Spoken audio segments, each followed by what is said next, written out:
Hey everybody, and welcome to Staples Center. Joey Ramirez here with Mike Trudell after the Lakers got their 6th win in a row, 30th on the season, only 7 losses, and 3rd homestand sweep of the year, Mike. But the talk of this building is Anthony Davis and what happened to him when he fell to the ground in the second half.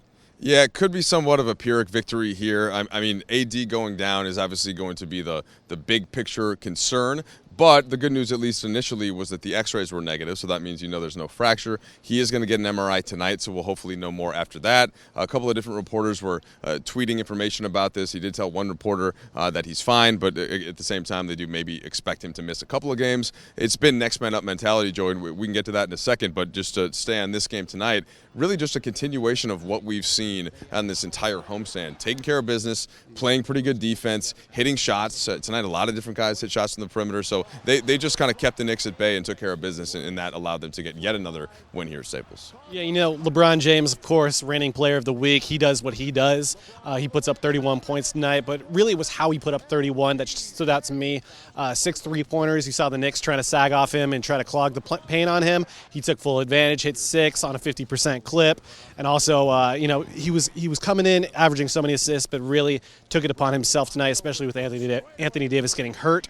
Now, looking ahead and a little bit at tonight, when you look at the supporting cast, who fills in and steps in if AD does indeed miss time? Yeah, you got to figure the first guy up would be Kyle Kuzma, right? He is the backup power forward in that essence. And, LeBron can defensively play some power forward and put Kuz more like on the wing, possibly the 3 in that case. And then maybe Jared Dudley get some additional minutes in the backcourt. So I should say with the reserves, not the backcourt. So they will have some capable bodies certainly to fill in, but obviously nobody can do what AD does on both ends. And in fact, nobody in the world can do what AD does on both ends. So if he is out for a game or two, they will miss him in that sense. But that's been one of the things that's been nice to see for the Lakers this year. They have guys that want to step into the void, that can do more. And Kuz, to answer your question more simply and directly, that is the guy that can do more, right, than he's done in his current role, just given what they ask him to do.